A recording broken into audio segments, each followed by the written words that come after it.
Hi there. So this is a little bit of a different video than what I've been recording lately.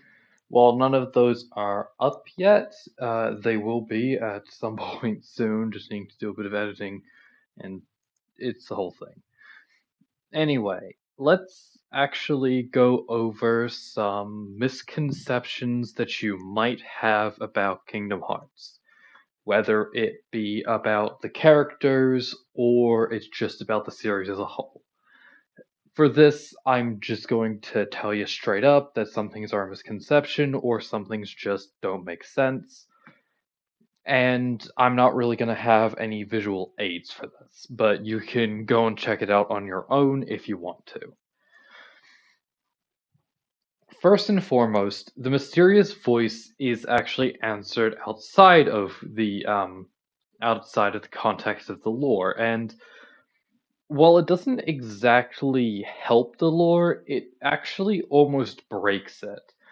Because apparently the voice is meant to be Mickey, but there are multiple things wrong with that, including just as a simple storytelling device that makes this fact seems more like a half-assed answer that was given for a magazine about something that Tetsu Nomura wasn't even really thinking about. 2. Riku never actually apologizes to Sora. Not about trying to kill him or anything like that.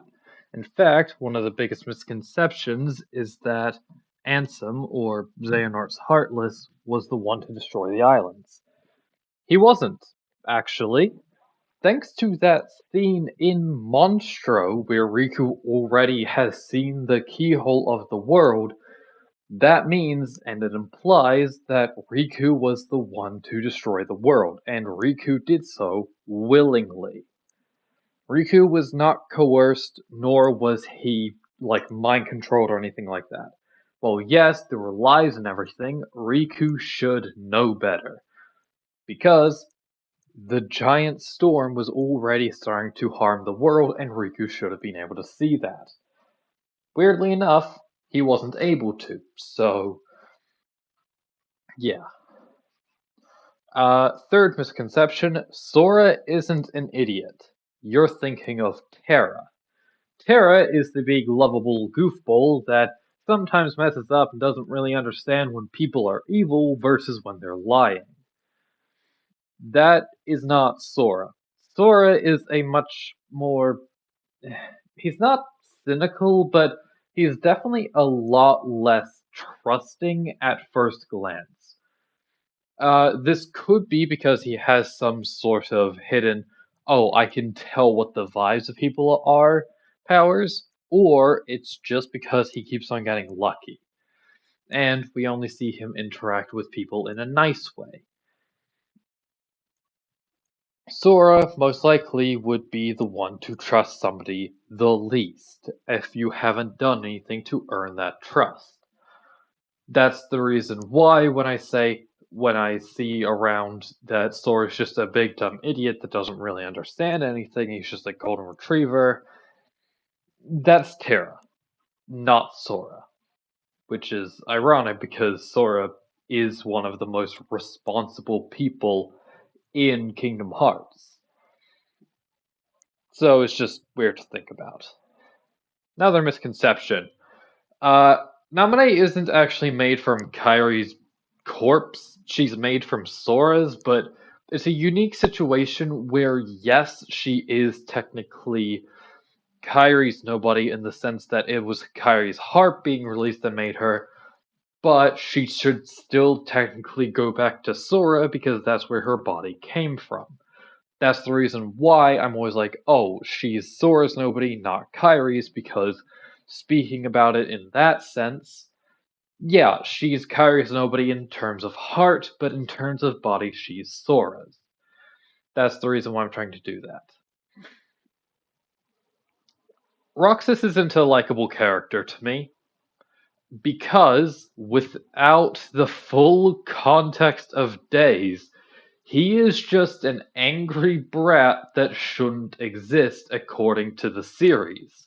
In fact, I don't like Days as a whole because it creates not plot holes, but it definitely messes with the story in ways I don't think was intentional. So apparently the nobodies are just people? Okay, so what exactly is wrong with this? And as of Kingdom Hearts 3, I'm pretty sure, Kingdom Hearts Dream Drop Distance is confirmed that nobodies can regrow their heart after a length of time. How long? How long until a nobody can regrow their heart?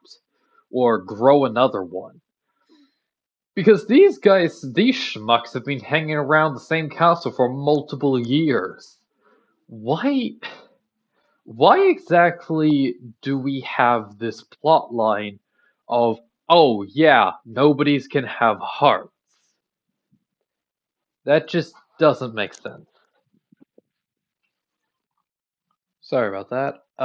But yeah, no, it's not exactly the greatest because it does break a lot of the plot beats in Kingdom Hearts, Chain of Memories, and 2. So nobody's being able to regrow their hearts is a bit of a retcon that just doesn't make sense in storytelling because it's just a bad plot. Another misconception. While a lot of people will say, oh, Sora only has one Keyblade, he collects keychains, this is true to a point. Because Sora definitely does have a second Keyblade he can at least summon at some points. You see it at the most when Sora is using his dry forms, and while you could say, oh, but that's when Roxas is in his heart. Or, oh, that's when he had Roxas and Xion in his heart. Please keep in mind, Sora only unlocks final form because he reclaims the power of the Keyblade that Roxas had taken from him. Reminder, Roxas doesn't have the Keyblade under his own power, he's summoning Sora's power. So during quite a fair chunk of Chain of Memories, Sora is at half the power of the Keyblade. Because, while it can appear in multiple places at once, it's about half the power for each version. Which really boosts up his power level anyway. With that being said, Sora only reclaims the true power of the Keyblade, and that's the reason how he can unlock Final Drive. Meanwhile, in Kingdom Hearts 3, Sora can actually use two Keyblades by using Dual Form. That is after the first Keyblade transformation of Oathkeeper or Oblivion, where he's able to use both at the same time. This also helps in the fact that these two Keyblades are linked. Here's another little plot hole or plot bunny or just something about the story that doesn't quite make sense. So, according to another Ultimania, which, who boy, do I not like the fact that we're having to go to Ultimanias about this. Reminder, this isn't Five Nights at Freddy's. This is a complex video game. Even even back when it was Kingdom Hearts 1, they had multiple Final Fantasy games out. Sure, it was kind of like Squaresoft or Square Enix's first delve into real-time combat, but like, oh, buddy, you could have done so much more story or so much less story with this. No, seriously, Kingdom Hearts could have been a series where the story overtakes the gameplay, and I think a few people will have been okay with that because look at the Persona series. It is essentially a visual novel with some aspects of gameplay depending on which persona you're playing. With that being said, I do have to admit, Ultimanias are just weird. Now, onto the actual plot hole. Apparently, Xion is back in her body because the Xion from the past absorbed her, basically killing the future Xion absorbing her, and now she's stuck in the present. What? I said that, and it doesn't even make sense to me. So, what I can understand from what I've actually read and understood about this, Shion is apparently from the past, but she's absorbed the memories and powers from the her from the future. Okay, cool.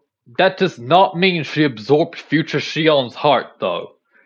It's all about wording, and I feel like the wording might have gotten lost in translation, or Tetsu Nomura just doesn't know how a story works. Downloading memories? Sure, she is pure data, and we know from Coded, which thank God for Coded is something that people never say, but thank God for Coded, because this means we actively know that memories can be downloaded. That if they're recorded somewhere, you can copy them, you can restore them. So, by taking Fushion's powers and memories, we essentially could still have a reason as to why Sora is able to use two Keyblades. That is actually a really cool idea. I don't know if that's what the story is going for, or if Shion is literally just dead now. Oh, and here's the thing. No, that would be actually killing her because it seems like the past version of Shion is the one to come forward and stay there. Which, again, that is not just two forms merging into one. This ain't Liu Kang at the end of Mortal Kombat 11. This is actually killing a version of Shion. One that has had different experiences because this is a Shion from before she had to fight Roxas. Another thing that's a little bit lore breaking because it just muddies the water, and I think it was supposed to make Xehanort a bit more of a tragic villain, is Dark Road, which it's alright, I guess. I don't really know too much of the story there, but it also does bring up into question why does Xehanort go for something that killed so many of his friends? Other little plot holes. Well, we don't actually understand what Clayton was during his boss fight. He wasn't human, that much we know. Was he a heartless without an emblem or a nobody? We just don't know. It's very possible that Clayton is a nobody. Tarzan himself, who seems to have some weird powers of prophecy or something, because or whatever he said. Jesus, I hope I did not just say a slur in monkey or ape or whatever. Look, Tarzan is able to correctly guess that Kyrie's in Sora's heart. He is also able to say that the cavern that you're in with the keyhole is the heart of the world. And Clayton didn't have a heart. Tarzan seems to have a special power to sense hearts. Sora also possibly gets this ability later on, but he also could just be just like that, just as a natural character. We just don't know. But Tarzan does seem to have this weird special power. Sora might not, he might, who knows. We're not gonna get any answers soon. We're not getting Kingdom Hearts 4. They have the opposite problem of Bethesda. It's like, I'm gonna teach you how to count to 1, 2, and 4. Meanwhile, for Kingdom Hearts, like, I'm gonna teach you how to count to every number but the next one. Why? Because it's fun. Mother God. 2.8 Final Chapter Prologue, Triple D being Dream Drop Distance, the Kingdom Hearts X back cover, and 0.2 of Fragmentary Passage. And then for Kingdom Hearts 3, you start off with Kingdom Hearts 2.9. Well, I'm about to go America Wizard on you. What the hell was that? Anyway, with all of that being said and done, how exactly does this even make sense? How would he be a nobody? Well, thanks to the re-release of Kingdom Hearts, this is the one most people would be able to play, it's actually confirmed that Xemnas fought Sora at the end of Kingdom Hearts 1. And it has to be before the fight with Ansem. Meaning that yes, Xemnas is around the power of a Kingdom Hearts powered Ansem, or Realm of Darkness amplified Ansem, and a Kingdom Hearts 1 Sora is able to at least hold his own, with Kingdom Hearts 2 Sora later defeating him. Why am I going into this like in power scaling? That's not what I'm doing today. But that does mean that the nobodies are not retconned, but it's a little bit of retcon because we didn't actually know this before, but it does actually give us the information that yes, nobodies can and do exist in Kingdom Hearts 1's story. Another misconception is that Sora always chooses the sword. Here's the thing. Those are pre-rendered cutscenes. The Dream Sword is used as Sora's mystery weapon, which doesn't make sense because it's not his weapon. Sora is not a warrior, or at least he's not fitting into the warrior archetype.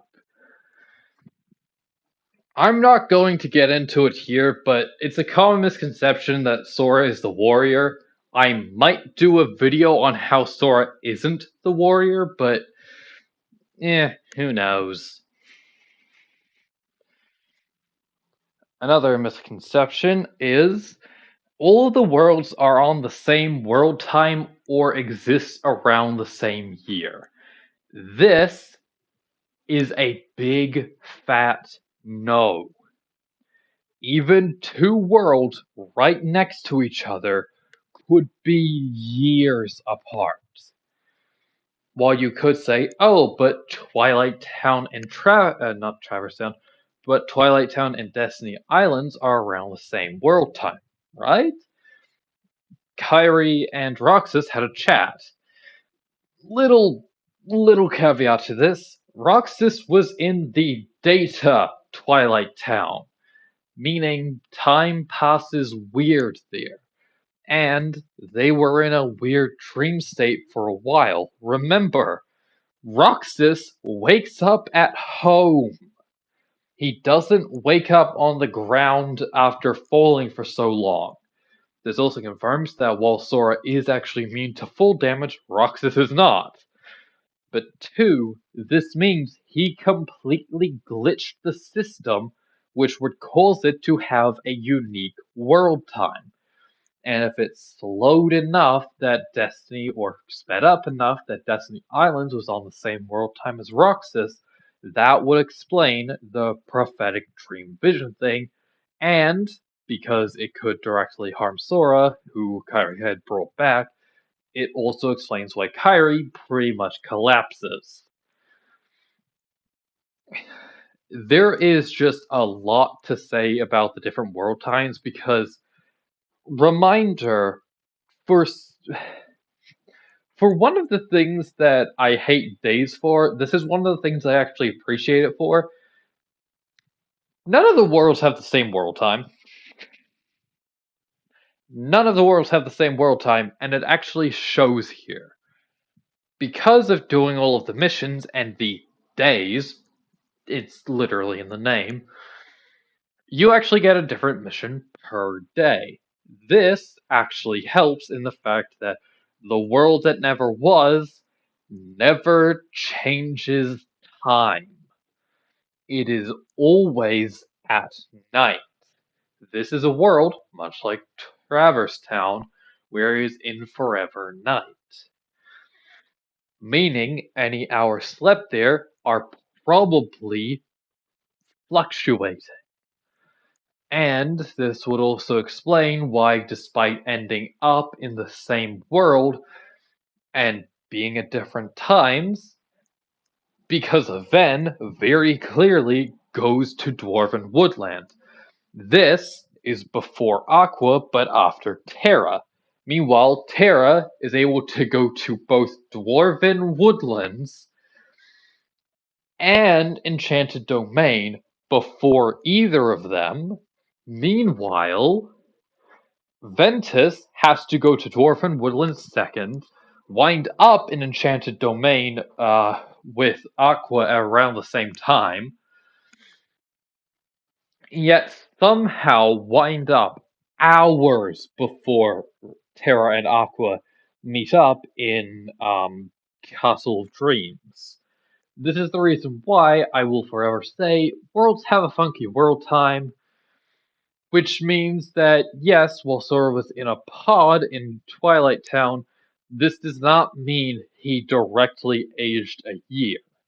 Because he could have aged a bit slower than that, and Kairi could have aged a bit faster than that due to being on Destiny Islands. While the world times might be similar, they also might be different. We just do not know. And we also received confirmation that Kairi is just hanging out in a time pocket dimension thing that Merlin can create. Merlin, who can abuse time travel. Yeah, the fact that Merlin has his own way to time travel, this is not the way that Sora time travels. Sora's way of time traveling is a lot.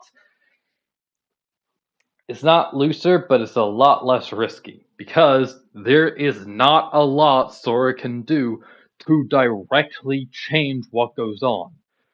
And also confirms the fact that everything the Guardians of Light did during the battle was actively being boosted by a second Sora. There were two Soras in that fight, and nobody noticed because everybody got a boost. Yeah, this ending scene with Mickey and how he was connecting everybody with keyholes, that was Sora, actually, doing the keyhole bit, now that I remember correctly. But yeah, no, Sora was doing all of that. Sora was the one to help boost everybody. This giant scene where everybody had their own special moment, yeah, no, Sora was probably bouncing around each heart, making sure everybody had enough power to do this.